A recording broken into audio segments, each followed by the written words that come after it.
दोनों सेठ और सेठानी पछता ही रहे थे। शायद क्षमा मांग लेते तो अचानक उन्हें एक सुंदर महल दिखाई देने लगता है। सेठ की बेटी ने जिद किया कि पिताजी भूख लगी है, कुछ खाने को दे दीजिए।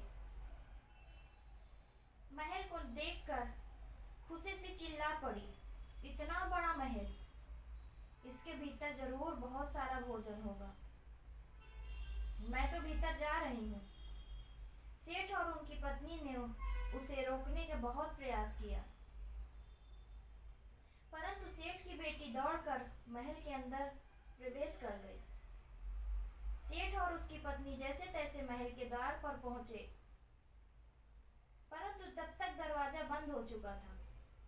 अब वे घबरा गए और निराश होकर रोने लगे। तभी सेठ की बेटी राजमहल के छत पर आकर गहरी उदासी से बोली, पिताजी अब मैं क्या करूं? मुझे बाहर निकलने का कोई रास्ता नहीं मिल रहा। सभी द्वार बंद है, लेकिन यहाँ हर सुविधा उपलब्ध है। ये सुनकर सेठ ने कहा, बेटी हम यही तुम्हारा इंतजार करेंगे। और उसकी पत्नी दरवाजे पर बैठ गई। अगले दिन बेटी ने ऊपर से पुकार कर कहा, पिताजी ये महल तो बहुत ही रहस्यमय है, सुंदर प्रतीत तो होता है। शायद ये महल श्रापित है, मुझे मुक्ति मिली है।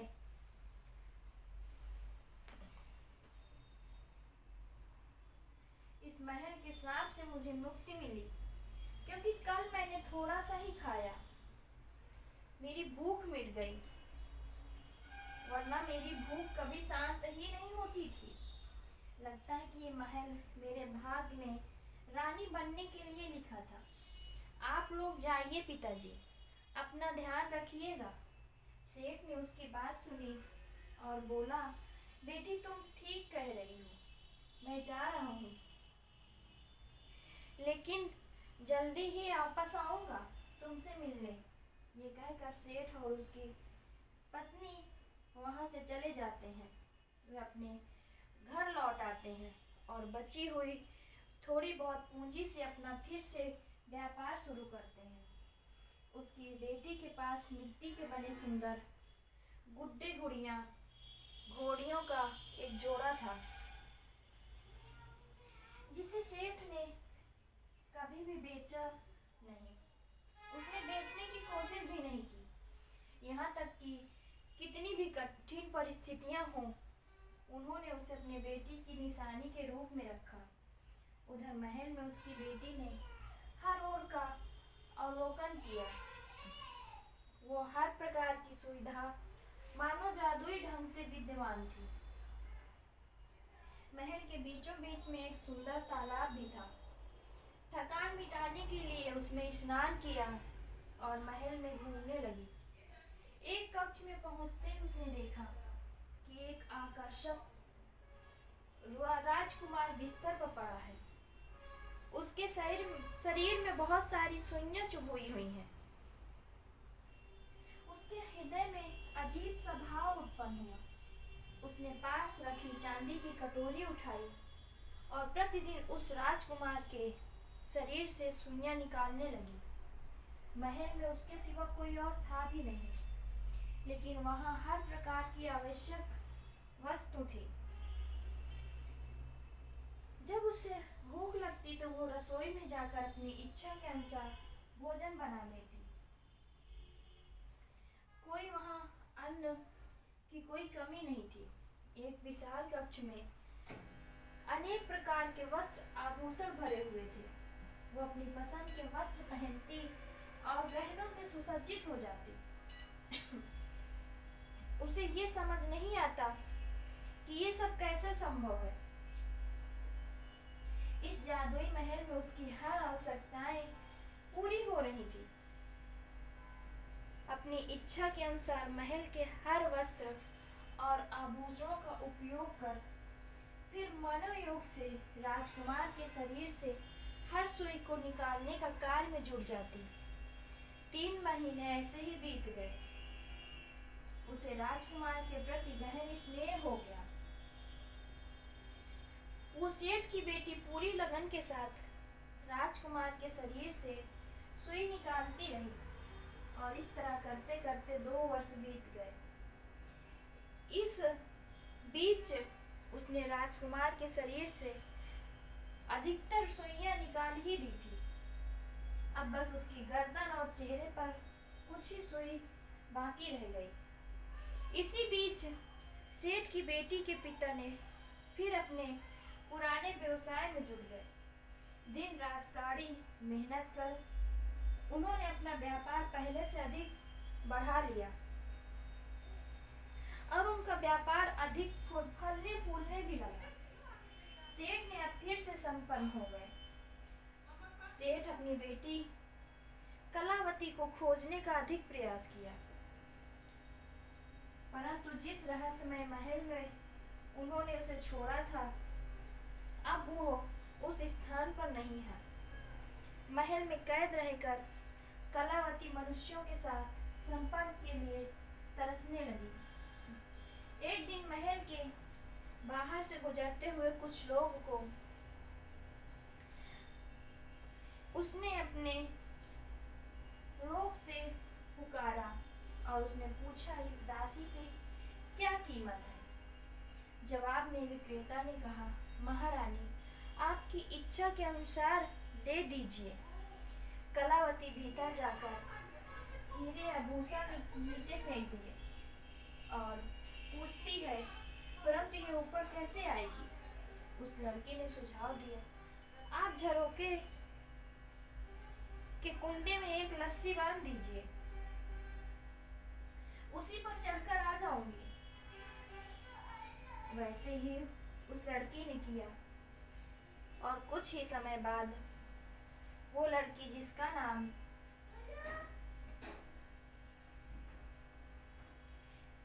शीतला था, झरोके के माध्यम से महल में प्रवेश कर गई। शीतला के आने से कलावती का साथ मिल गया और उसका मन भी कुछ बहकने लगा। कुछ अपने हृदय में राजकुमार के प्रति गहरी आसक्ति के कारण उसने शीतला को राजकुमार के कक्ष के निकट भी नहीं जाने दिया। वो नहीं चाहती थी कि उसके अलावा कोई और उसकी प्रियतम छवि को देखे। महल में कार्यों की अधिकता नहीं थी, क्योंकि हर सुबह जब कलावती उठती तो महल पूरी तरह स्वच्छ और व्यवस्थित मिलता। शीतला भी इस रहस्यमय स्थान से में प्रसन्न थी और कलावती को अपनी मालकिन मानकर उसकी हर आज्ञा का पालन करती। दोनों साथ मिलकर भोजन पकाती और फिर भोजन करती। बाकी सभी कार्यों को भी दोनों मिलकर निपटा लेती। किंतु कलावती शीघ्र ही सारे कार्य समाप्त करके अपने कक्ष में स्वयं को एकांत में बंद कर लेती और बहुत ही कम बातों में शीतला के साथ बातचीत करती। शीतला के मन में धीरे धीरे संदेह उत्पन्न होने लगा कि ऐसा क्या है जो मालकिन उससे छुपा रही है। इसी असमंजस में 3 महीने और बीत गए। शीतला के महल में आने के बाद कुछ समय बाद कलावती ने राजकुमार के चेहरे की सारी सुइयां निकाली। अब केवल उसके पलकों की कुछ सुई बाकी रह गई थी। एक सुबह जब कलावती की आंखें खुली तो उसने सोचा वो नहा धोकर और सज संवर कर राजकुमार की पलकों पर से अंतिम सुइयां भी निकाल देती, ताकि जिस प्रकार वो राजकुमार की सुंदरता पर मोहित हुई थी, उसी प्रकार राजकुमार भी उसकी सुंदरता पर मोहित हो जाए। कलावती महल के आंगन में स्थित तालाब में स्नान को गई। शीतला ने उसे चंदन का उपटन लेकर जाते हुए देखा तो उसके चेहरे पर एक मुस्कान आई। उसने मजाक में कहा कि दीदी किसी खास के लिए सज संवर रही हैं, लगता है किसी से प्रेम हो गया है। शीतला की बात सुनकर कलावती शर्मा गई। उसने मुस्कुराते हुए कहा, ऐसी कोई बात नहीं है, बस यूं ही चंदन का लेप लगाने का मन किया, उसी से स्नान करने का मन हो गया।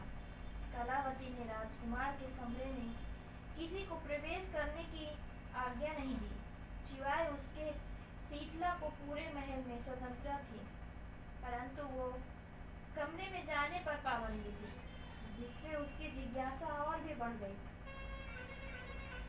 शीतला सोचने लगी, आखिर उस कमरे में ऐसा क्या है जो कलावती नहा धोकर सज संवर कर गहनों और वस्त्र से लद कर आईने के सामने तैयार हो रही है। ये देखकर शीतला को मौका मिल गया। वो चुपके से उस कमरे की ओर बढ़ी और दरवाजा खोलकर अंदर प्रवेश कर गई। वहां उसने राजकुमार को बेहोश अवस्था में बिस्तर में देखा। एक अदृश्य दृश्य ने उसे मंत्रमुग्ध कर दिया।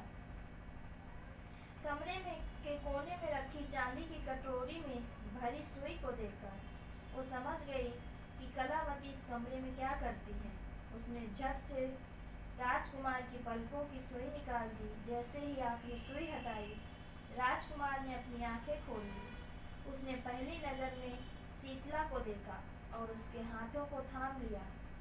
फिर भाव विहल होकर बोला, मेरे प्राणदाता, मैं तुम्हारा बहुत ही वर्षों से इंतजार कर रहा था। तुमने मुझे इस श्राप से मुक्ति दिलाई। मैं उसी से विवाह करूंगा जिसने मुझे इस कैद से मुक्ति किया है। क्या तुम मुझसे विवाह करने के लिए तैयार हो? जैसे ही कुमार ने शीतला का हाथ थामा, उसी पल कलावती भी दरवाजे पर आ खड़ी हुई। उसकी आंखों में अव्यक्त भाव उमड़ रहे थे।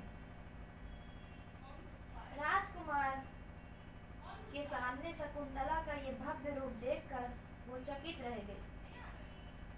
उसने पूछा, ये लड़की कौन है? तब शीतला ने अपने मन में उपजी लालसा के वशीभूत होकर उत्तर दिया, ये मेरी दासी है। मुझे अकेले यहाँ मन नहीं लग रहा था, अतः इसे अपने पास रख लिया। राजकुमार ने कुछ क्षण उसे देखा और कहा, परंतु ये तो बिल्कुल महारानी जैसी है, महारानी की तरह सजी धजी दिख रही है, जबकि तुमने स्वयं को दासी जैसा सादा बना रखा है। इस पर शीतला मुस्कुराई और बोली, आपको देखकर मेरा हृदय तुरंत प्रेम का संचार हुआ। आपके शरीर से सुइयां निकालने का कार्य में मैं इतनी व्यस्त रही कि स्वयं को संभालने का समय ही नहीं मिला। ये लड़की सुंदर अवश्य है, परंतु उसका सौंदर्य केवल अच्छे भोजन और वस्त्रों के कारण है। तभी राजकुमार गंभीर स्वर में बोले, महाराज के श्राप के कारण मेरा राज विलुप्त हो चुका। उन्होंने कहा था, जो युवती मुझे इस श्राप से मुक्ति कराएगी उससे मैं विवाह करूंगा, अतः मैं तुमसे इसी क्षण विवाह करूंगा। कलावती जो समीप खड़ी थी वो ये सब सुन रही थी और मन ही मन विचलित हो रही थी। शीतला ने उसे देखते ही कठोर स्वर में कहा, क्या तुम्हें तनिक भी शर्म नहीं आती? मैं यहाँ अपने प्रेमी से प्रेम भरी बातें कर रही हूँ और तुम यहाँ खड़ी होकर सब सुन रही हो। क्यों मनुष्यों का अनादर कर रही हो? जाओ यहाँ से। राजकुमार ने समझाने की कोशिश की, ऐसे क्यों कह रही हो? जब कोई भी नहीं था तो ये तो तुम्हारा सहारा बनी थी। शीतला ने उत्तर दिया, ऋषि महाराज ने आपसे कहा था, जो आपको श्राप से मुक्ति दिलाएगी उसकी हर आज्ञा माननी होगी, अतः इसे यहाँ से तुरंत निकाल दीजिए। राजकुमार ने गहरी सांस ली और कलावती की ओर देखा, कहा और बोला, कृपया करके आप यहाँ से चले जाइए। ऋषि महाराज ने मुझे किसी भी युवती से दुर्व्यवहार न करने का आदेश दिया और मैं विनम्रता से अनुरोध करता हूँ कि आप यहाँ से प्रस्थान करें। राजकुमार के इस निर्णय को सुनकर कलावती का दिल टूट गया। वो आंसुओं को आंखों में भरकर चुपचाप वहां से चली गई। उसके जाते ही राजकुमार ने ताली बजाई और उस ताली के साथ ही चारों ओर उल्लास की चमक फैल गई। महल के चारों ओर लोगों का जमाव बढ़ने लगा। आते जाते लोगों की चहल पहल हो गई। वहाँ रौनक सी छा गई। वो महल भी भीतर ही एक किले में निर्मित था, जो उसकी भव्यता को और भी सुशोभित कर रहा था।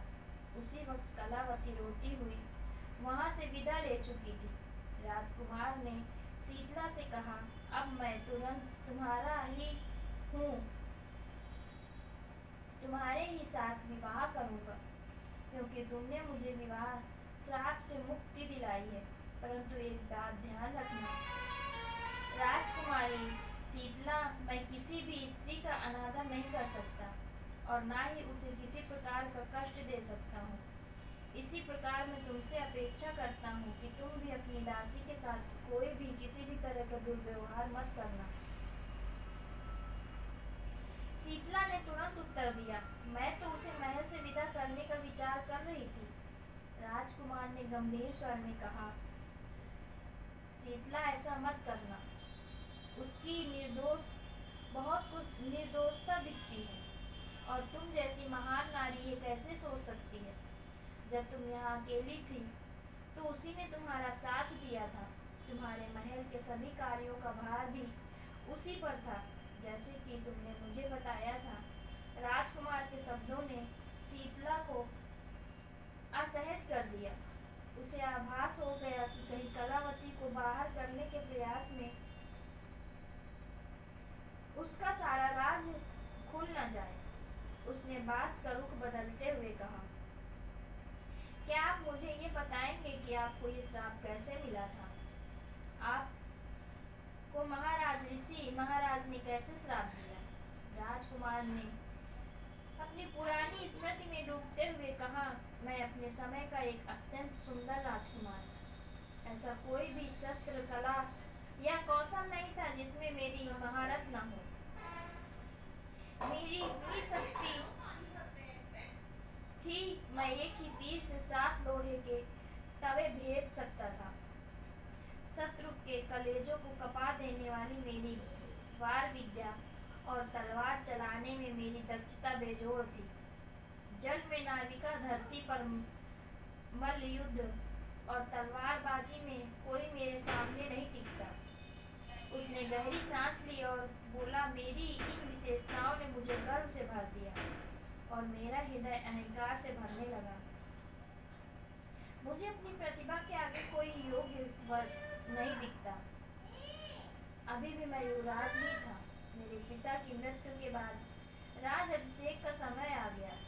राज्य के मंत्रियों और सभासदों ने विवाह की परामर्श दी, परंतु मैंने अपनी शर्त रखी कि विवाह उसी कन्या से होगा जो मेरी भांति सर्वगुण संपन्न होगी।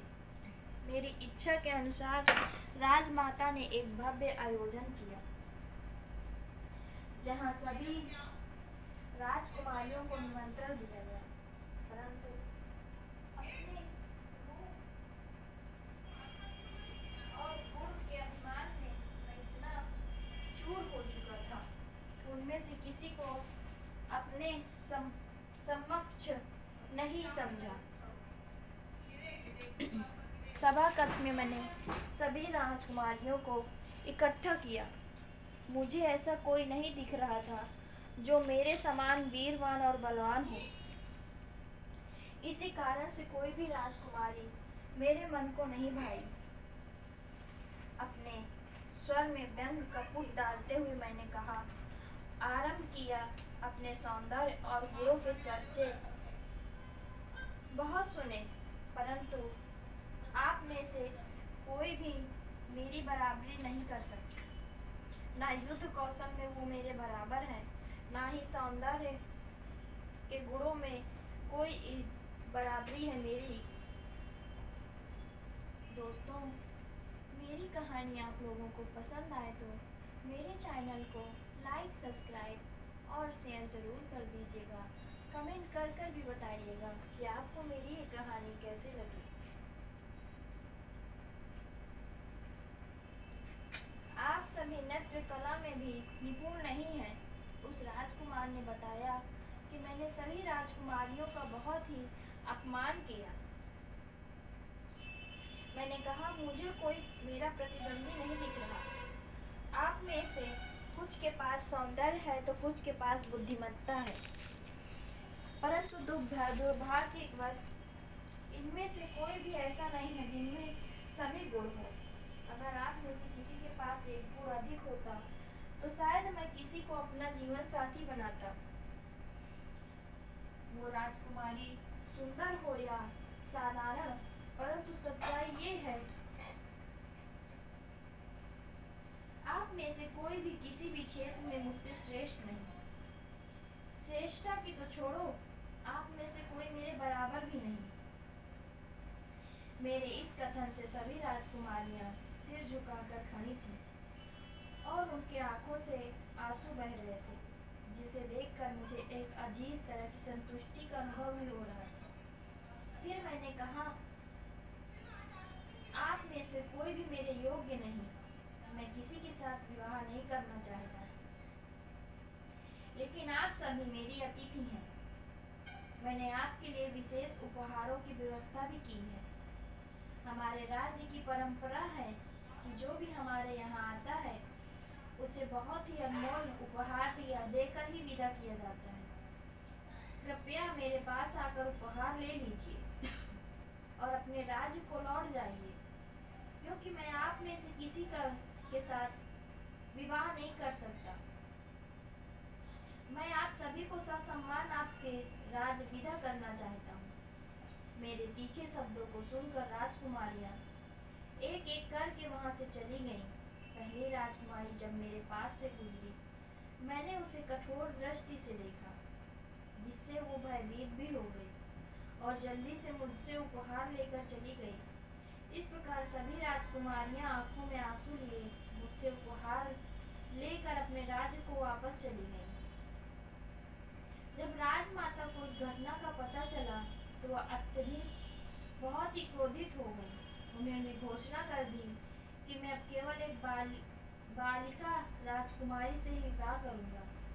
लेकिन उनके सभा कक्ष में पहुंचने तक एक अंतिम राजकुमारी मुझसे उपहार लेकर प्रस्थान करने ही वाली थी। राजमाता ने उसे रोकने का प्रयास किया। इस पर उसने कहा, मैं विदुषी हूँ, परंतु सुंदर नहीं। यदि सौंदर्य मेरे पास होता तो संभव है कि मैं राजकुमार से विवाह करती, परंतु राजमाता मेरे विधवा और राजकुमार द्वारा दिए गए मेरे अपमान को मैं कभी नहीं भूलूंगी। यहाँ मुझे बहुत गहरा दुख मिला। मेरा अंतर मन को बहुत कष्ट हुआ। सदैव राजकुमार से प्रतिशोध की भावना से भरी रहूंगी मैं। राजकुमार अपने रूप के अभिमान में चूर रहते हैं और यही अभिमान उनके पतन का कारण भी बनेगा। मुझे स्वयं नहीं पता इस प्रतियोगिता में भाग लेने क्यों आई। मुझे आना चाहिए था या नहीं। उसकी आंखों से आंसू बह रहे थे। उसके रोने के स्वर में उसने कहा, राजमाता, मैं इतनी अपमानित और महसूस कर रही हूँ कि यहाँ आने के बाद मुझे अपने जीवन का भी कोई मूल्य नहीं दिख रहा। मैं इस अपमान के साथ जी भी नहीं सकती। वो रोते हुए वहाँ से जाने लगी। वो वहाँ से चली गई। राजमाता ने उसे बहुत रोकने का प्रयास किया, परंतु उसने राजमाता का हाथ छुड़ाकर कहा, यदि राजकुमार मुझसे विवाह करेंगे तो उनका जीवन सुखमय नहीं रहेगा। इसका प्रभाव आपके राज्य पर पड़ेगा। राज की प्रजा भी दुखी रहेगी। इससे अच्छा है कि आप मुझे जाने दीजिए। वो राजकुमारी बहुत सुंदर थी और शायद वही एकमात्र राजकुमारी थी जो मुझे कुछ हद तक आकर्षित भी की थी, परंतु अपने घमंड में मैंने उसका अपमान भी कर दिया। और कुछ समय बाद हमें खबर मिली कि वो राजकुमारी अपने राज पहुंचते ही अपने कक्ष में बंद हो गई। अपमान सहन न कर पाने की वजह से उसने अन्न जल त्याग दिया और उसकी मृत्यु हो गई। जब उसकी मृत्यु का समाचार हमारे पास पहुंचा, तब राजमाता को गहरा शोक हुआ उन्होंने मुझसे कहा, मैं मानती हूँ कि वो राजकुमारी उतनी सुंदर नहीं थी, परंतु तुम्हारी कसौटी पर केवल वही खरी उतरी थी। उसका त्याग करके तुमने बहुत बड़ा पाप किया। अब चलो उसके राज में जाकर शोक व्यक्त करो। परंतु मैं अपने अहंकार में इतना डूबा था कि मुझे उस समय कुछ समझ नहीं आया और मैं राजमाता के साथ नहीं गया। मैंने कहा ये विदुषी थी, उसे खुद को अधिक सहज और संजीदा बनाना चाहिए था, परंतु उसने एक मूर्खता की। इस तरह हिम्मत हार गई। ऐसी विदुषी के लिए मैं शोक प्रकट कर क्यों करूं, और मैं क्यों जाऊं उसको क्षमा मांगने के लिए। ये मेरे लिए असंभव है। आप चाहे तो जा सकती हैं, परंतु मैं नहीं जाऊंगा। राजमाता ने मुझसे कहा, ये मेरी आज्ञा है कि तुम मेरे साथ चलो। मैंने जवाब दिया, माना कि आप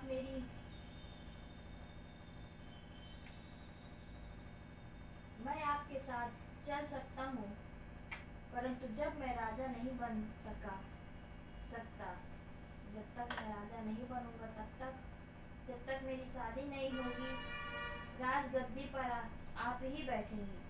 मुझे इससे कोई फर्क नहीं पड़ता। जब तक मुझे अपनी योग्य पत्नी नहीं मिल जाती, मैं विवाह नहीं करूंगा। ना ही आपकी मूर्खता को मानकर शोक व्यक्त करूंगा। ये कहकर मैं वहां से चला जाता हूँ। ये पहला अवसर था जब मैंने राजमाता की बातों की अवज्ञा की। राजमाता को बहुत दुख था। अब वे शोक में भी डूब गई।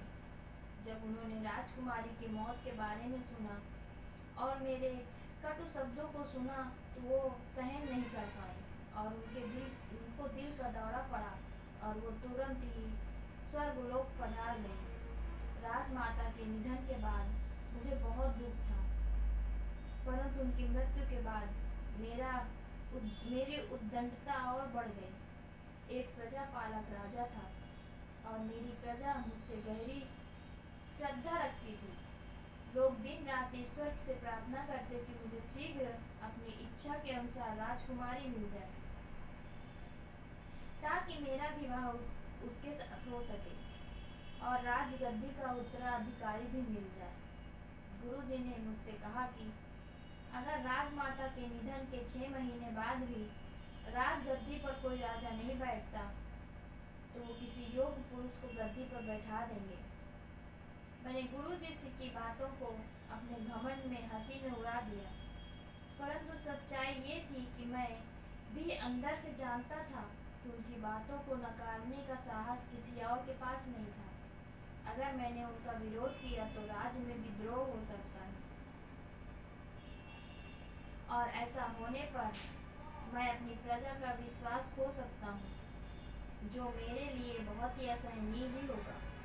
अब मुझे उस राजकुमारी से विवाह न करने का अफसोस होने लगा, लेकिन अब क्या किया जा सकता, उसकी तो मृत्यु भी हो चुकी। मैंने सोचा कि जब समय आएगा तो किसी भी सुंदरी राजकुमारी को उठा लाऊंगा और उससे विवाह भी कर लूंगा। इसके बाद मैंने अपने आप को पूरी तरह से आनंद और मस्ती में डुबो दिया। प्रजा का रक्षा था, लेकिन मेरे सुखों के रास्ते में कोई बाधा नहीं आ सकी। मेरी सबसे बड़ी कमजोरी यही थी कि मैं किसी भी हालत में आदेश नहीं मानता और मुझे खुशामदी भी करना पसंद नहीं थी। एक दिन मैं वन में शिकार के लिए गया। रास्ते में मैंने हाथियों का एक झुंड देखा। मैं आकाश की ओर नजर डाली और रंग देखकर समझ गया कुछ दूर आगे कोई नदी है, वो बह रही है। उस समय मुझे शिकार की तलाश थी। मैं चाह कर भी उस झुंड में से किसी भी हाथी को शिकार बनाऊं, लेकिन मैं अपनी शक्ति का परीक्षण करना चाहता। मैंने देखा कि हाथियों के उस विशाल झुंड में एक हाथी लंगड़ाता हुआ चल रहा। इसी कारण से वो अन्य हाथियों के पीछे रह गया। मेरा अभिमानी स्वभाव मुझे अपनी क्षमताओं का परिणाम परीक्षण करने के लिए प्रोत्साहित किया। थोड़ी ही देर के बाद हाथियों का झुंड वापस लौटने लगा। मैंने अनुमान लगाया कि अब बाकी हाथी आगे बढ़ चुके और केवल वो घायल हाथी नदी के पास रह गया। ये समय था कि उस पर निशाना साधूं। मैंने अपनी शब्द वेदी बाण से उस घायल हाथी पर जोरदार हमला किया। उसकी चिंगार गूंज उठी सारे आकाश में, जिसे सुनकर हाथी भी दहाड़ते हुए पीछे मुड़ी उसकी दिशा का अंदाजा लगाया। मैंने तीरों की बौछार कर उनके रास्तों को रोक दिया। हाथियों का समूह अब विवश हो गया और खतरे की अनुभूति से विचलित भी हो गया। उस दिन मेरे भीतर का उन्माद मुझे हाथी के साथ एक घनिष्ठ मल्ल युद्ध में संलग्न होने की ओर उकसा रहा था। अब मेरे रक्षक मुझे चेतावनी दे रहे थे, महाराज इस ओर ना बढ़िए। हाथी अपने साथी के लिए प्राणों का उत्सर्जन भी कर देते हैं। झुंड से टकराना बहुत ही खतरनाक होगा। मैंने मुस्कुराते हुए उत्तर दिया, निहत्ते ही इन हाथियों का सामना कर लूंगा। क्या तुम लोग एक झुंड के हाथी से भी नहीं लड़ सकते? सैनिकों ने हामी भरी और मेरी ओर आगे बढ़े। हाथियों का झुंड खतरे की छाया को समझ गए और उन्होंने अपने घायल साथी को अकेला छोड़कर पलायन करना ही उचित समझा। घायल हाथी की करुण चीख फिर सुनाई दी और मैंने उसे देखने का निश्चय किया। जैसे ही मैंने अपने धनुष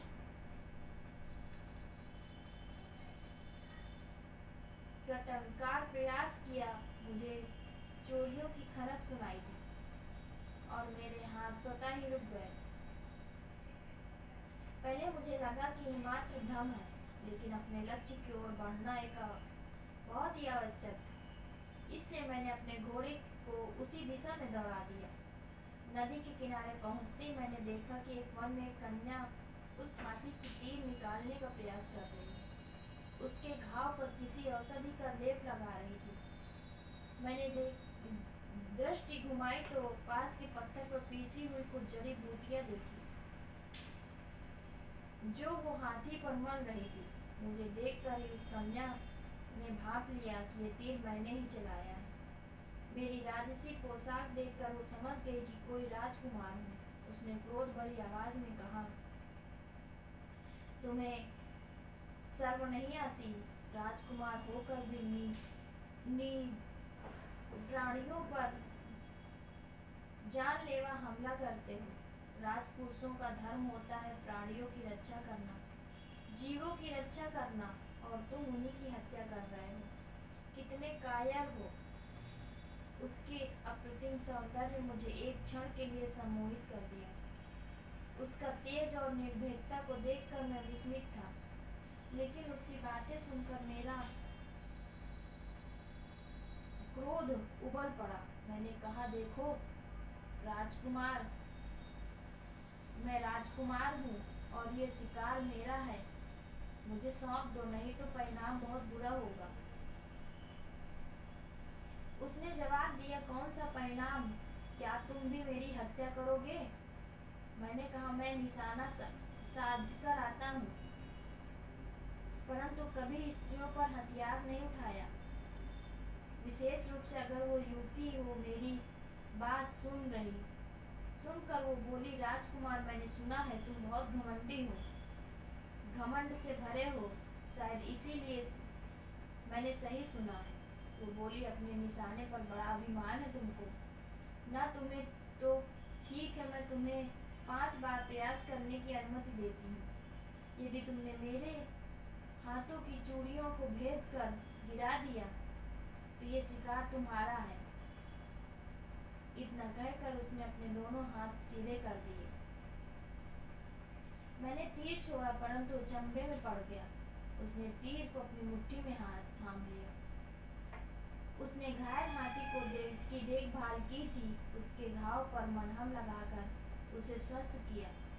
लेकिन जब मैंने इस सोन सी लड़की को देखा तो मेरा दिल को जैसे एक अदृश्य तीर लग गया और उसे पाने के लिए व्याकुल हो उठा। मैं अगले तीर का निशाना साधना भूल गया। अचानक वो मेरे सामने आकर खड़ी हो गई और तीखे स्वर में बोली, क्या हुआ राजकुमार, कहाँ गया तुम्हारा अभिमान? कोई भी अभिमान के साथ विजय प्राप्त नहीं कर सकता। ये लो अपना तीर, इसे तुम परख लो, अन्यथा तुम्हें और तीरों की आवश्यकता होगी। इसकी दृढ़ता और साहस ने मुझे निशब्द कर दिया। उसने कहा, मेरी साथी को छूने की कोशिश भी मत करना, वरना मुझसे बुरा कोई नहीं होगा। मैं तुम्हें ऐसी हालत में पहुंचा दूंगी जिसकी तुम कल्पना भी नहीं कर सकते। उसके तीखे शब्दों ने मानो मेरे भीतर आग सुलगा दी। मैंने झटपट कर उसे पकड़ने का प्रयास किया, परंतु वो मछली की तरह मेरे हाथों से फिसल गई। वो हंसते हुए बोली, हिम्मत है तो मुझे पकड़ कर दिखाओ। ये कहकर वो नदी में कूद गई और दूसरी ओर तैरने लगी। मैंने भी बिना देर किए अपने घोड़े को वहीं छोड़ दिया। उसका पीछा करने के लिए नदी में उतर गया। वो मुझसे धीमी नहीं थी, बल्कि उसकी गति मानो बिजली की तरह थी। जैसे ही उसे पकड़ने के लिए करीब में पहुंचा, वो बार बार फिसल जाती। तैरते हुए हम दोनों नदी के दूसरे किनारे पहुंचे। उसने फिर से मुझे चुनौती दी, पकड़ सकते हो तो पकड़ कर दिखाओ। अब की बार मैंने दौड़ते हुए एक लकड़ी का टुकड़ा उठाया और उसके पैरों में निशाना साधा। उसने मेरी योजना को भांप लिया और तेजी से अपनी दिशा बदल दी, जिससे वो लकड़ी का टुकड़ा उसके बगल से गुजर गया। उसकी चपलता की भांति को मैं भली भांति समझ चुका और जानता था कि वो किसी और झुकेगी नहीं।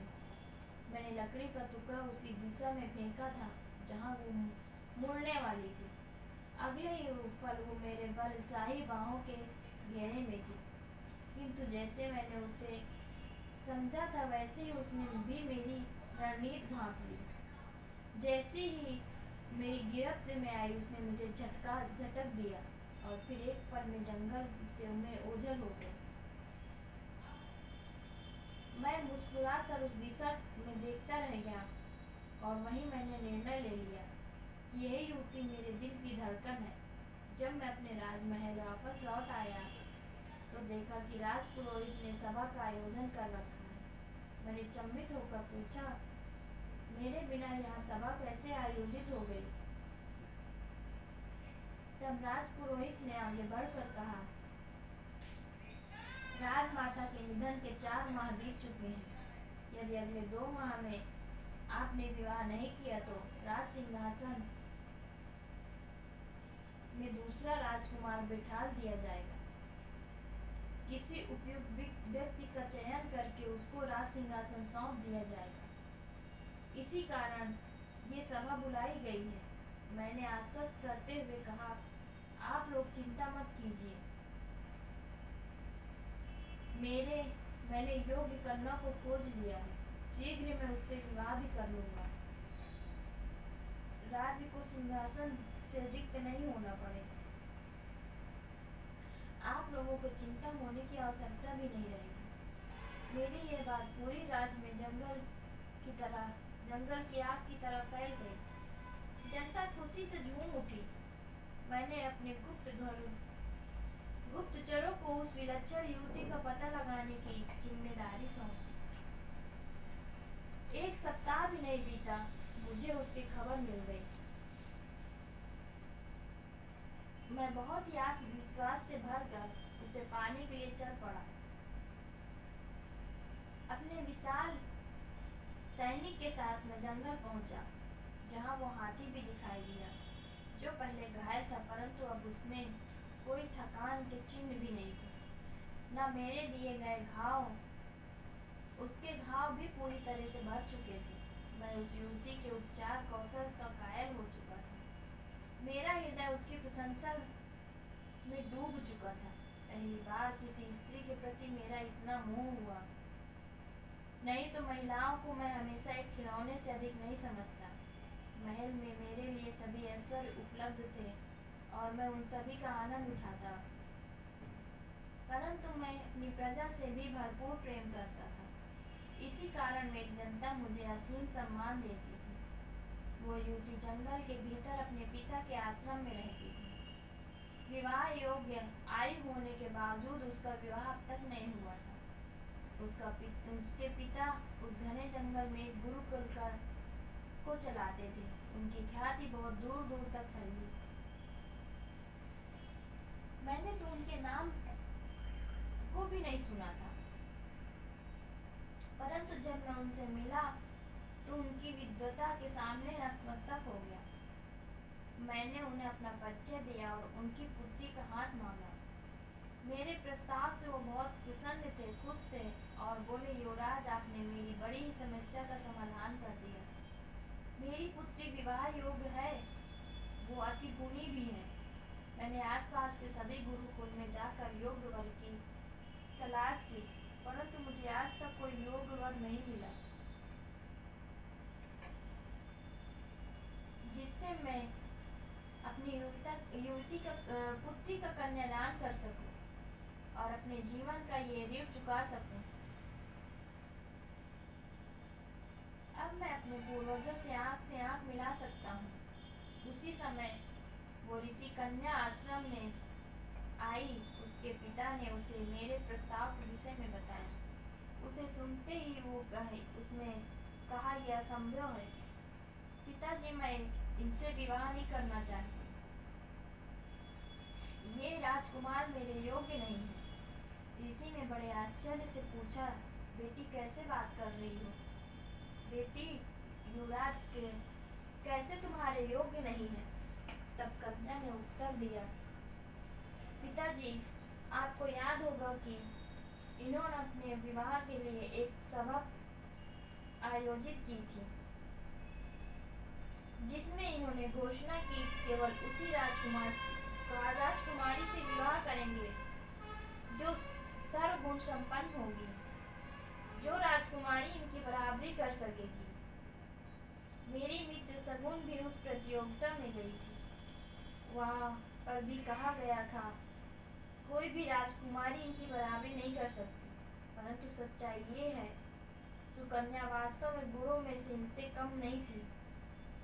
बस इनका अहंकार इतना ज्यादा था कि ये उस सच्चाई को स्वीकार नहीं कर सकी। यदि इनके हृदय में स्वीकारता होती तो बात अलग थी। उन्होंने आगे कहा, सुकन्या गुणों में इतनी निकट थी, परंतु रूप के मामले में राजकुमार से थोड़ा कम थी।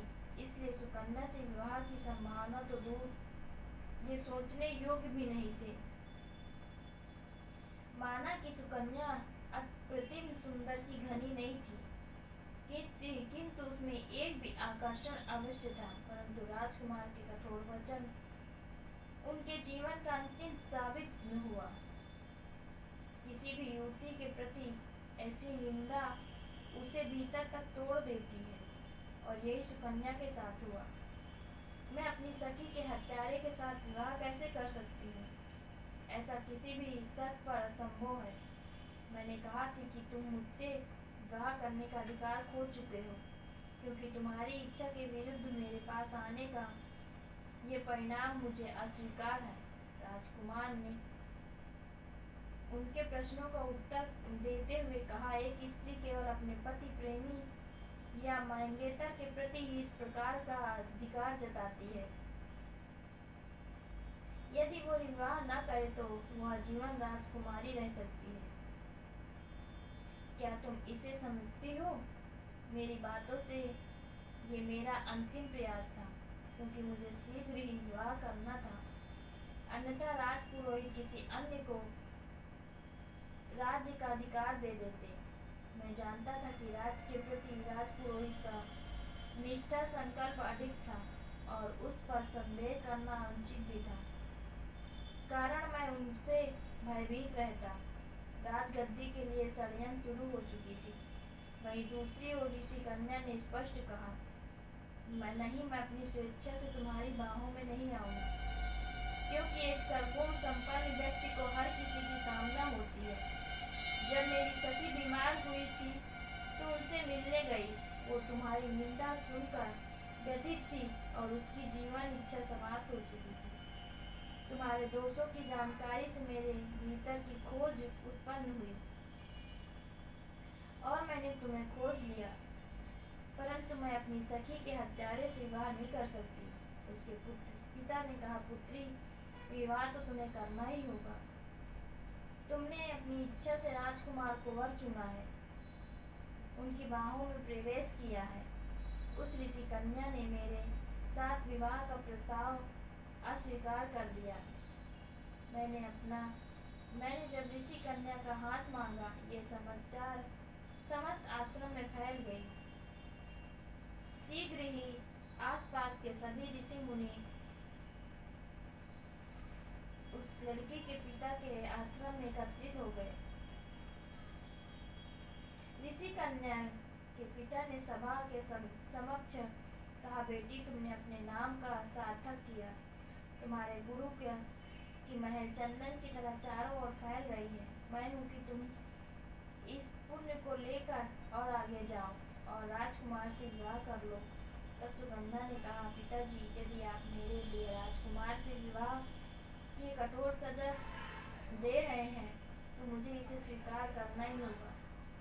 मैं उन्हें अपने जीवन का साथी जरूर बनाऊंगी, क्योंकि वे मेरी सखी के हत्यारे हैं। ये सुनते ही पिता ने कहा, बेटी, आश्रम की परंपरा के अनुसार तुम्हारा विवाह संपन्न हो चुका है। राजकुमार ने ये सिद्ध किया कि तुम उनकी बाहों में आई थी, जो गंधर्व विवाह का प्रतीक है। इस तरह से तुम्हारा विवाह राजकुमार से मान्य हो चुका है।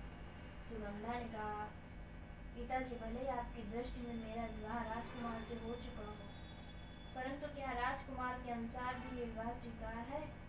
उनसे भी पूछ लीजिए, उनके राज्य में ऐसा विवाह मान्य होता है या नहीं। क्या सुगंधा ने आगे जोड़,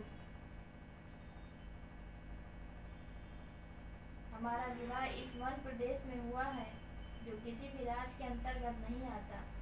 यदि ये विवाह उनके राज्य में मान्य होता तो फिर उन्हें भी इसे स्वीकार करना पड़ता। सुगंधा ने राजकुमार से प्रश्न किया, क्या आपके राज्य में गंधर्व विवाह मान्य है? राजकुमार ने तुरंत ही उत्तर दिया, मेरे राज्य में ये विवाह मान्य नहीं है। सुगंधा ने अपने पिता की ओर देखते हुए कहा, पिताजी, इनके यहाँ तो ये विवाह मान्य नहीं, फिर मैं इन्हें अपना पति कैसे मान लूं? राजकुमार ने कहा, मैं तुमसे यही और इसी समय विवाह करने के लिए तत्पर हूँ। फिर भी सुगंधा ने विवाह के लिए सहमति नहीं जताई। तब उनके पिता ने स्पष्ट शब्दों में कहा, बेटी, अब तुम्हें दो ही विकल्प हैं, या तो राजकुमार से विवाह कर लो या फिर इस आश्रम को त्याग कर चली जाओ, क्योंकि तुम्हारी उद्दंडता की यही सजा है। सुगंधा ने अपने पिता की आज्ञा को मानकर प्रणाम किया और आश्रम छोड़ कर दिया। इस घटना की खबर राज्य में जंगल की तरह फैल गई। मैंने एक ऋषि कन्या से विवाह कर लिया। इस अफवाह के फैसले ने उन राजपुरुषों का हाथ था जो मेरी गद्दी को हड़पना चाहते थे। तब राजगुरु ने मुझे बुलाया और सख्त लहजे में कहा, जो भी करना हो उस कन्या को अपनी पत्नी के रूप में जनता के समक्ष प्रस्तुत करो, अन्यथा तुम्हारी राजगद्दी सुरक्षित नहीं रह पाएगी। मैंने सुगंधा की खोज में निकलने का निश्चय किया। कुछ दिन के अथक परिश्रम के बाद मुझे एक छोटी सी कुटिया में अकेली मिली, जहाँ उनके चारों ओर जंगली जानवर शांतिपूर्वक उनकी रक्षा करते थे। बहुत ही अद्भुत दृश्य था। मैं उनके चेहरे पर उस समय भी वही तेज देख रहा था। अपने सैनिकों के साथ उनको घेर लिया और उन्हें मेरे साथ चलने के लिए विवश भी कर दिया। नगर वासियों ने जब उन्हें मेरे साथ आते देखा तो वो खुशी से झूमने लगे और मंगल गीत गाने लगे। मैंने उनसे बाल विवाह किया। उन्होंने गहरी रहस्यमय मुस्कान के साथ मेरी ओर देखा। मैंने भी व्यंग से उनकी ओर दृष्टिपात किया। फिर उनका हाथ पकड़कर महल के झरोखे में प्रजा को दर्शन देने हेतु खड़ा हो गया। ऊपर लोग हर्ष उल्लास से झूम रहे थे और सैनिक भी हमारे सम्मान का उत्सव मना रहे।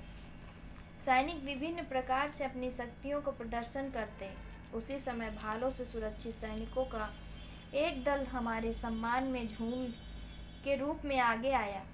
मैं कुछ समझ पाता उससे पहले ही सुगंधा ने झरोके से उस भाले की तरफ छलांग लगा दी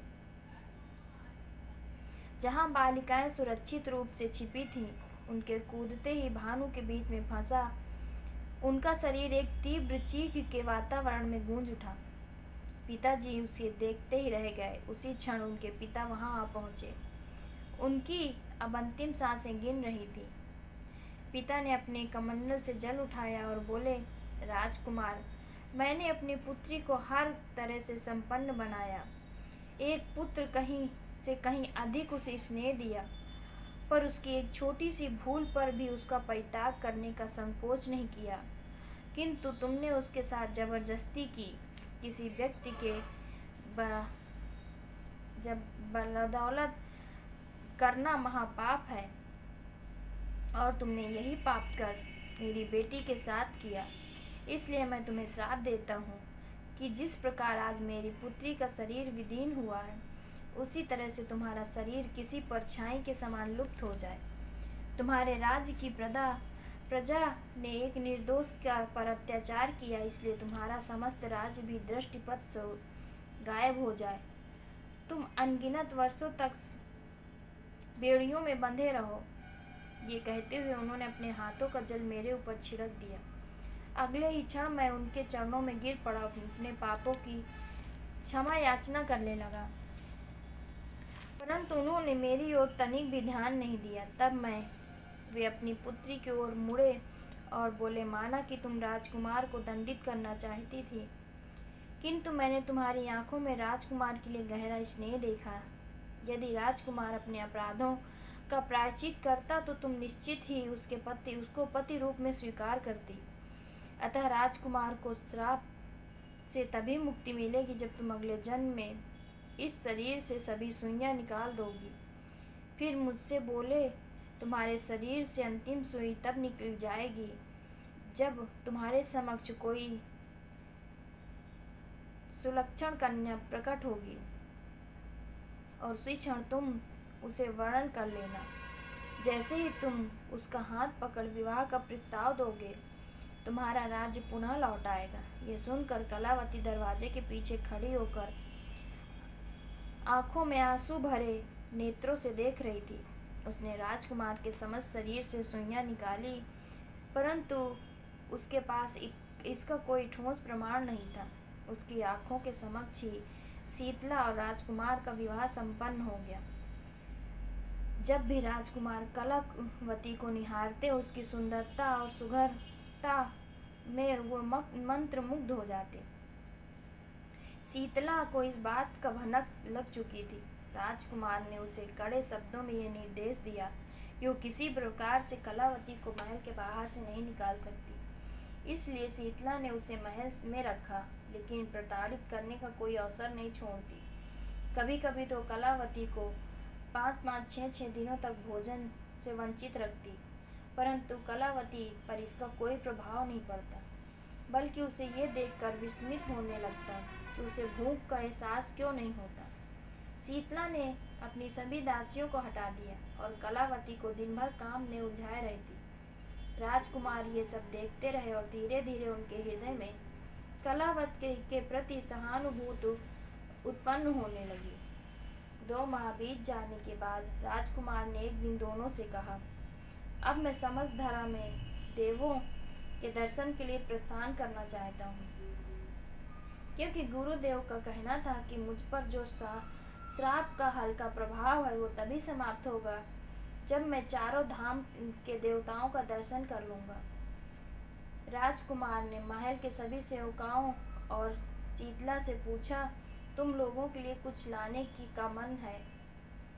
सभी ने अपनी अपनी इच्छाएं व्यक्त की और कई वस्तुएं मंगवाई। उस समय कलावती चुपचाप एक कोने में खड़ी थी।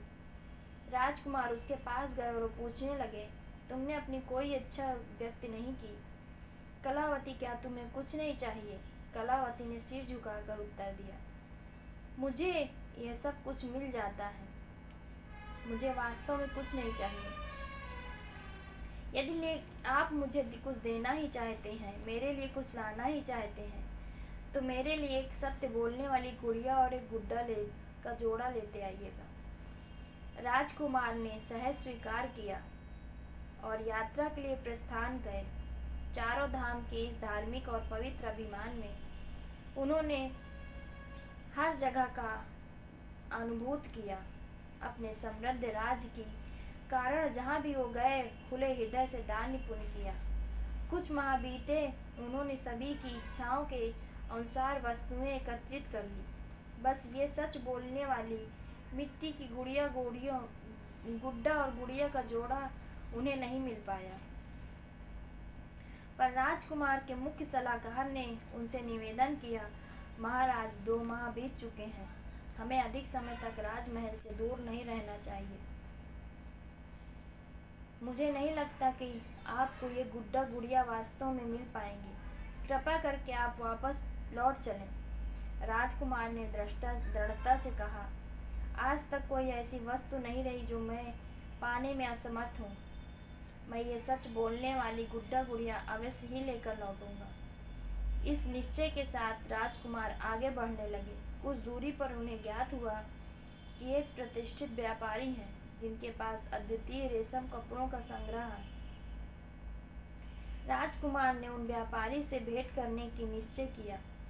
जब वे उस व्यापारी के पास पहुंचे और रेशम वस्त्रों का देख किया तो उन वस्त्रों की सुंदरता में मंत्रमुग्ध हो गए।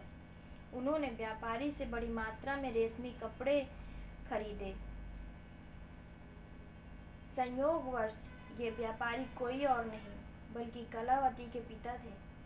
व्यापारी ने विनम्रता से कहा, महाराज, आपके लिए जितने कपड़ों की मांग है उन्हें तैयार करने में मुझे 3 दिन का समय लगेगा। कृपया करके आप मेरे आतिथ्य को स्वीकार कीजिए। राजकुमार ने सहज ही उनका आमंत्रण स्वीकार कर लिया। रात में भोजन के लिए राजकुमार ने व्यापारी से कहा, जैसे आपके रेशमी कपड़े बड़े ही विलक्षण हैं, वैसे ही मैंने एक विशेष प्रकार की गुड्डा गुड़ियों के जोड़े के बारे में सुना है। मुझे विश्वास नहीं कि ऐसी गुड्डा और गुड़िया सच में है। ये शायद मात्र एक अफवाह है। व्यापारी ने जिज्ञासावश पूछा, कैसी गुड्डा गुड़िया महाराज? इस पर राजकुमार ने उत्तर दिया, सच बोलने वाली मिट्टी की गुड्डा गुड़िया। व्यापारी ने मुस्कुराते हुए कहा, महाराज, मेरे पास सच बोलने वाली गुड्डा गुड़ियों का जोड़ा है। राजकुमार ने बड़ी ही विनम्रता से आग्रह किया कि कृपा करके आप मुझे वो जोड़ा प्रदान कर दीजिए ताकि मेरा वचन विफल ना हो। इस पर व्यापारी ने गंभीरता से कहा, महाराज, मैं वो गुड्डा गुड़िया का जोड़ा आपको अवश्य दूंगा, परंतु इसके लिए आपको अपनी समस्त संपत्ति, सेवक और सभी साज सज्जा मुझे अर्पित करनी होगी। गुड़िया की शर्त सुनकर राजकुमार ने गहरी सांस लेते हुए कहा, ठीक है, मैं आपकी शर्त मानता हूँ, लेकिन मेरे परिजनों और सेवकों के लिए मैं जो उपहार इकट्ठा किया है उन्हें छोड़कर साथ ही मेरा राजमुद्रा सब और वापस के लिए जहाज भी मेरी नहीं बल्कि मेरे राज्य की धरोहर है। व्यापारी ने कहा, अच्छा, मैं ये प्रस्ताव गुड़िया से पूछकर आपके राय लेता हूँ, फिर देखूंगा कि गुड़िया आपको सौंपनी है या नहीं। इसके बाद व्यापारी ने गुड़िया के पास गए और कुछ कहा, फिर उसके कमरे का दरवाज़ा बंद करके बाहर खड़ा हो गया।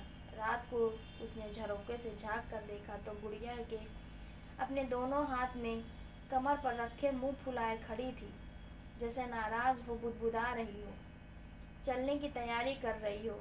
यहाँ से अब हमारा रिश्ता टूट चुका है।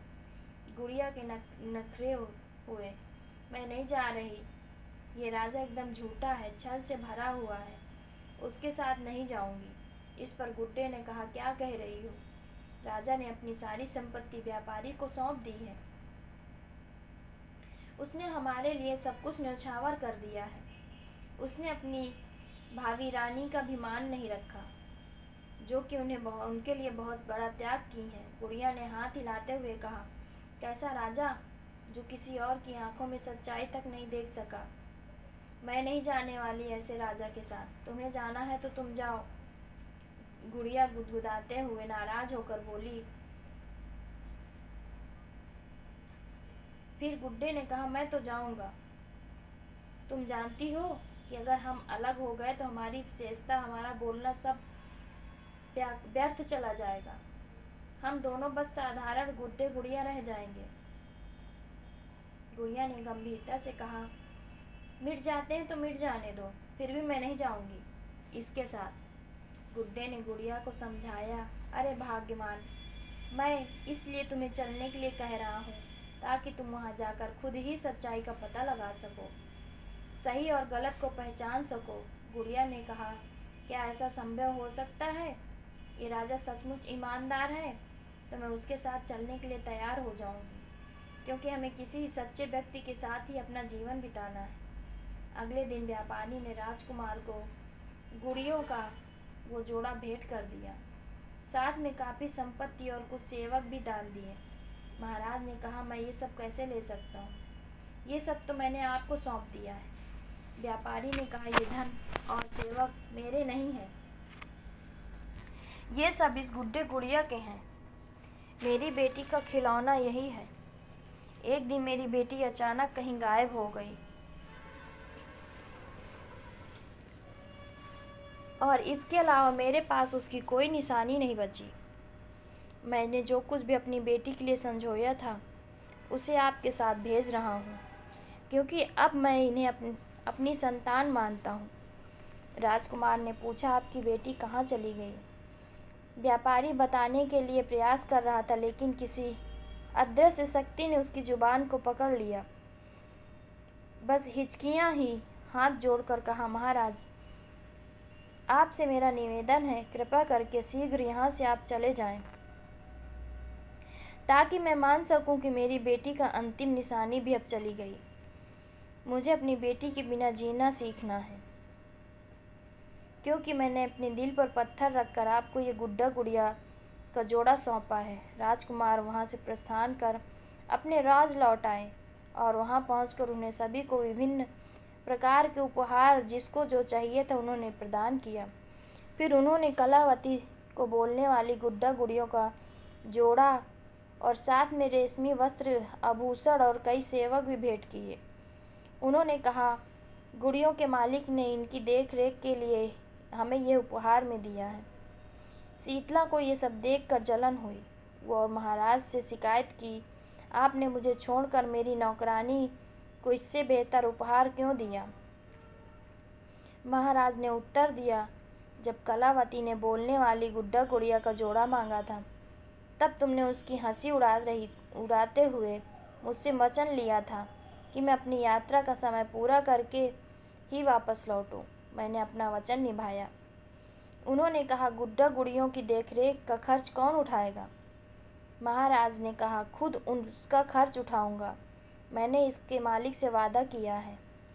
उन्होंने इतना धन दिया है कि वर्षों तक इनके सेवकों का खर्च चल सकेगा। लेकिन कलावती मेरी सेविका है, मैं उसे इस चाकरी से मुक्त नहीं कर सकता। महाराज ने कहा, ठीक है, तुम जैसा चाहो। शीतला ने कलावती को परेशान करने की शुरुआत कर दी। वो उसे एक भी क्षण चैन से नहीं रहने देती। वो अक्सर महाराज से स्नेह का प्रदर्शन कर उसे जलाती रहती। कलावती का दर्द सुनने वाला कोई नहीं था। बस वही गुड्डा गुड़ियों का जोड़ा था उसका एकमात्र सहारा। हर रात सोने से पहले कलावती अपनी गुड्डा गुड़ियों से बातें करती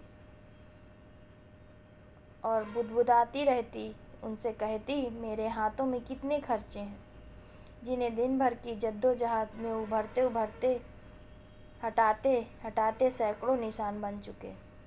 उनके हाथों में अब भी उन निशानों की गहराई थी। अगर महाराज ने थोड़ी भी फिक्र दिखाई होती तो उसे उसी वक्त समझ जाते इस दर्द का कारण वही थे। लेकिन उन्होंने कुछ नहीं किया। उन्होंने केवल हम दोनों को महल में देखा। उन्हें पहले परख करनी चाहिए थी, परंतु उन्होंने बिना परख किए, बिना कुछ सोचे समझे शीतला से विवाह कर लिया। इस बात पर कलावती रोने बिलखने लगी। उसकी शिक्षियों को सुनकर गुड्डा गुड़िया बोले, मत रो, ये समय तेरा इम्तिहान ले रहा, देखना बहुत जल्दी ही सब कुछ ठीक हो जाएगा। कलावती ने उनकी बात का प्रतिवाद करते हुए कहा, कब ठीक होगा? सब मेरी वजह से मेरे माता पिता भी निर्धनता में डूब गए, तुम लोग भी मुझसे जुदा हो गए। शायद मेरे माता पिता मुझे अपनी दरिद्रता में तुम्हें भी बेच डाला होगा। भगवान मेरे माता पिता की रक्षा करे। ना जाने वे किस हालात में होंगे। अपने माता पिता को याद कर आंसुओं में दुखी हुई। यहाँ 2 वर्ष हो गए, अब 6 महीने और बीत चुके हैं। शीतला मेरी हर शांति छीन चुकी है। वे मेरे दिल पर मानो सुई चुभाती रहती है। काम का दर्द सहन कर लेती, मगर महाराज के प्रेम प्रदर्शन के बीच जब उसे जलाती है तो असहाय उसे पीड़ा होती है। आखिर कब तक ठीक होगा? गुड्डा हमेशा की तरह वही जवाब देता, हर वक्त सब ठीक हो जाएगा। पर गुड़िया चुप रहती, मानो वो निर्जीव हो चुकी है। महाराज की आंखों से शीतला की क्रूरता छिपी नहीं थी, लेकिन फिर भी वो शीतला का बोझ सहने के लिए विवश थे। एक दिन शीतला ने काम की गलती होने पर कलावती को थप्पड़ मार दिया। कलावती आहत मन से अपने कक्ष में चली गई। दरवाज़ा बंद करके वो जोर जोर से फूट फूट कर रोने लगी। गुड्डा गुड़िया के सामने रोते हुए उसने कहा, शीतला का मेरे प्रति व्यवहार मेरे लिए असहनीय होता जा रहा है। आज उसने मुझे भोजन लाने के लिए कहा और जब मैं थाली लेकर गई तो महाराज उसके प्रेम में खोए हुए एक दृश्य मेरे सहन के बाहर था। थाली मेरे हाथ से गिर गई। शीतला ने मुझे थप्पड़ मार दिया। वो शायद और भी मारती, लेकिन महाराज ने उसे रोक दिया। सच कहूँ तब सहन नहीं होता। अब मेरी सहन शक्ति जवाब दे चुकी है। जीवन का हर उत्साह समाप्त हो चुका है। वो रोते रोते सो गई। गुड़िया भी तब तक चुप रही और कलावती हर सुबह उसी से सवाल करती, कब सब ठीक होगा? इस घटना ने उन्हें भीतर से झकझोर दिया। जैसे ही वे कलावती के कक्ष से बाहर निकले, मन में व्यथित था। रात के सन्नाटे का महल के दूसरे हिस्से में टहलने लगे। अनायास ही उनके कदम फिर से कलावती के कक्ष की ओर बढ़ चले। वहीं से एक धीमी फुसफुसाने की आवाज़ सुनाई दी। जैसे ही अंदर झांके, उनके नेत्र विस्मय में ठहर गए। गुड्डा और गुड़िया आपस में बातचीत कर रहे थे। कलावती के कहने पर उन्होंने गुड्डा गुड़िया तो खरीद लाए थे, परंतु उन्हें यह यकीन नहीं था कि निर्जीव प्रतिमाएं भी बात कर सकती हैं। गुड़िया अपने नन्हे हाथों को कमर रखकर गुड्डे से शिकायत कर रही थी, तुम्हें आखिर कब लगेगा कि सब ठीक हो जाएगा? मुझे सही सही जवाब चाहिए। तब गुड्डा ने संयम स्वर में कहा, मैंने कहा ना, समय निकट है, सब ठीक हो जाएगा। महाराज जल्द ही सही फैसला करेंगे। गुड़िया क्रोधित होकर कहती है, क्या कहा तुमने? महाराज न्याय करेंगे? तुमने तो ये भी कहा था कि वे अत्यंत विद्यावान हैं, पर मुझे तो उनमें कोई समझ नहीं नजर आती। यदि उनमें थोड़ी भी समझ होती तो शीतला के दुष्ट इरादे को भांप जाते और कलावती की सच्चाई पर गौर करते। न्याय का अर्थ बस नाम का रह गया है। गुड्डा सहमति में सिर हिलाते हुए बोला, तुम ठीक कह रही हो, लेकिन सोचो, शीतला ने छल पूर्वक महाराज के विश्वास को चकमा दिया। महाराज को वास्तविकता दिखी होती तो संभव में वो सही न्याय कर पाते।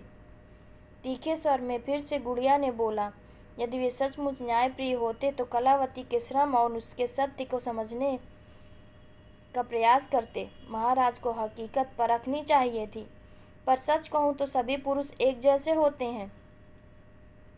अगर तू इस निर्दयी राजा का समर्थन करेगा तो मैं तुझे छोड़कर चली जाऊंगी, गुड़िया ने कठोरता से कहा। गुड्डा ने मुस्कुराते हुए जवाब दिया, मुझे छोड़ने की बात कह रही हो और यह कलावती के पास आने को तड़प रही थी। क्या सच में तुम इसे छोड़कर जा पाओगी? ये कहते हुए गुड़िया धीरे से कलावती के पास चली गई। उसके बालों में हाथ फेरते हुए उसे सांत्वना देने लगी। घबरा मत मेरी बच्ची, सब कुछ ठीक हो जाएगा। नींद में ही कलावती उसका हाथ पकड़ लिया। उसके चेहरे पर एक हल्की मुस्कान आने लगी। अगले दिन महाराज ने दरबार में कलावती और शीतला को बुलाया। उन्होंने कलावती से अपनी हथेलियां दिखाने को कहा। सच में कलावती की उंगलियों में कई सुइयों की चुभने की गहरे घाव थे। फिर उन्होंने शकुंतला से भी कहा, अपनी हथेली दिखाओ। उसके हाथों पर कोई भी निशान नहीं था। महाराज ने बड़े कठोर स्वर में पूछा, सच बताओ, ये क्या मामला है? शीतला ने भयभीत होते हुए कहा, सारा सच बता दिया। कलावती को उसका न्याय मिला और महाराज ने उसे अपनी महारानी घोषित कर दिया। शीतला को उसकी करतूत की सजा देने के आदेश दिए गए, लेकिन कलावती के कहने पर उसे माफ़ कर दिया गया। परंतु महाराज ने शीतला से सभी संबंध तोड़ दिए। कुछ दिनों बाद राजसभा में बैठी कलावती समक्ष संदेश आया कि उसके माता पिता आकर उससे मिलना चाहते हैं। महारानी की आज्ञा मिलते ही जैसे ही वो कक्ष में प्रवेश हुई, कलावती अपने सिंहासन से उतरकर दौड़ते हुए अपने माता पिता से लिपट जाती है। उन दोनों से मिलकर कलावती की आंखों में खुशी की छलक उठी। सेठ ने बताया, हमने तुम्हें खोजने का बहुत प्रयास किया, पर तुम जैसे किसी जादुई महल में धंस गई हो। हमें लगा शायद हम फिर तुमसे कभी नहीं मिल पाएंगे। जब महाराज गुड़िया का जोड़ा लेकर घर से चले गए तो तुम्हारी माँ ने खाट पकड़ ली। तब मैंने तय किया कि महाराज से मिलकर अपने संतान को फिर से पाने का निवेदन करूँगा, और यहाँ तक पहुँचने में हमें कुछ समय भी लग गया, पर अब देखो हम तुम्हारे पास हैं। राजा रानी और सेठ सेठानी को उनकी खोई हुई बेटी मिल चुकी थी। सभी एक दूसरे से मिलकर अभिभूत थे। राजा ने सेठ सेठानी को अपनी महारानी के महल में रहने का आग्रह किया। इस प्रकार राजा को अपनी प्रिय पत्नी मिली और सेठ सेठानी को उनकी संतान। दोस्तों, मेरी ये कहानी आप लोगों को पसंद आए तो मेरे चैनल को लाइक, सब्सक्राइब और शेयर ज़रूर कर दीजिएगा।